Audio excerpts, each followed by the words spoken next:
Hello friends, welcome to the channel learning with Namita. आज हम कक्षा 7 की हमारी विरासत के अध्याय 3 दिल्ली के सुल्तान के बारे में जानेंगे। कुछ महत्वपूर्ण शासकों के बारे में जानेंगे। तो आइए चलते हैं अपने मुख्य टॉपिक पे। भारत एक विशाल देश है। इसके विभिन्न क्षेत्रों में अलग अलग राजवंशों ने शासन किया। उत्तरी क्षेत्र में स्थित दिल्ली को भारत का दिल कहा जाता है। आज नई दिल्ली हमारे देश की राजधानी है। तोमर और चौहान के शासनकाल में दिल्ली एक महत्वपूर्ण वाणिज्यिक केंद्र बन गया था। लगभग 800 वर्षों से पहले तुर्क शासकों ने दिल्ली पर अपनी सत्ता स्थापित की। इसे हम दिल्ली सल्तनत के नाम से जानते हैं।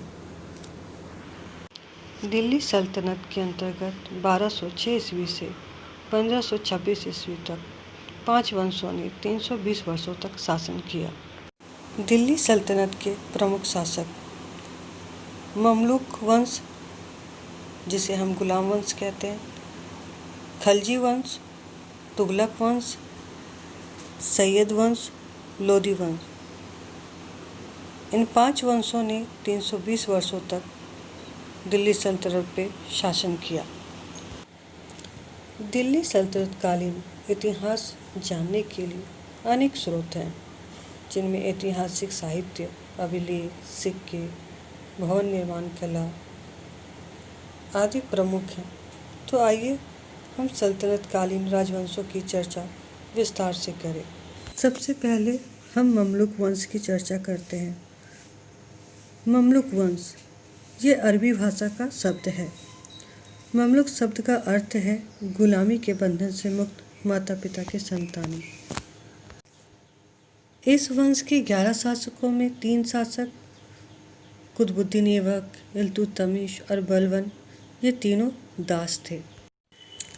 गजनी और हेरात के मध्य स्थित गौर के शासक शहाबुद्दीन उर्फ मोइजुद्दीन गौरी ने भारत पर कई आक्रमण किए। उनमें से एक था तराइन का प्रथम युद्ध, जो 1191 में मोइजुद्दीन गौरी और पृथ्वीराज चौहान के बीच में हुई, जिसका परिणाम हुआ कि पृथ्वीराज चौहान की जीत हुई और मोइजुद्दीन गौरी हार गया। तराइन का द्वितीय विश्व 1192 में हुआ, जिसमें मोहम्मद गौरी और पृथ्वीराज चौहान के बीच युद्ध हुआ और इसका परिणाम यह हुआ कि इसमें मोइजुद्दीन गौरी की जीत हुई। गौरी भारत के विजित प्रदेशों पर शासन का भार अपने गुलाम सेनापति कुतुबुद्दीन ऐबक को सौंपकर गजनी लौट गया और अंततः 1206 में गौरी की मृत्यु के बाद कुतुबुद्दीन ऐबक ने स्वतंत्र रूप से दिल्ली के शासन की बागडोर संभाली। कुतुबुद्दीन ऐबक दिल्ली सल्तनत का पहला शासक था।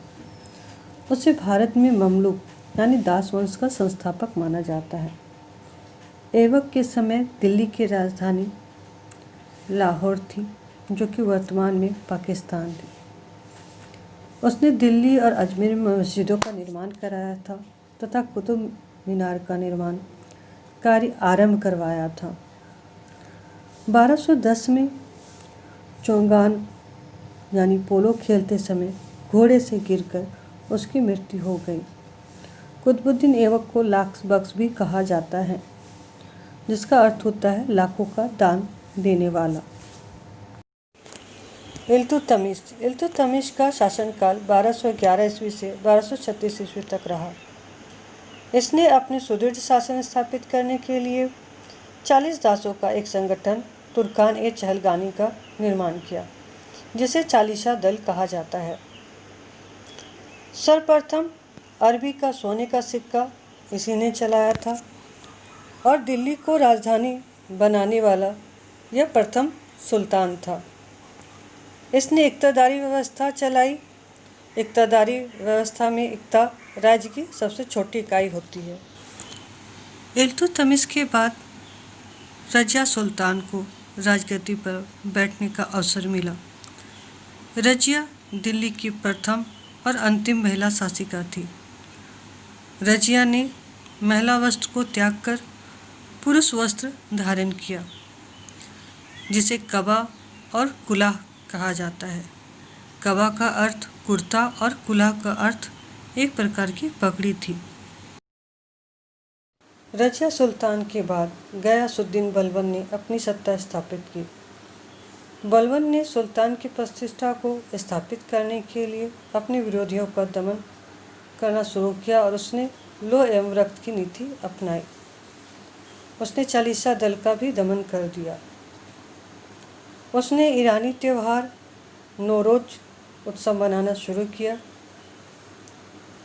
उसने सिजदा एवं पेबोश ईरानी प्रथा की शुरुआत की। सिजदा का अर्थ होता है लेटकर नमस्कार करना तथा पेबोश का अर्थ होता है पाँव का चूम लेना। अगले वीडियो में हम इससे संबंधित कुछ महत्वपूर्ण वस्तुनिष्ठ प्रश्न देखेंगे।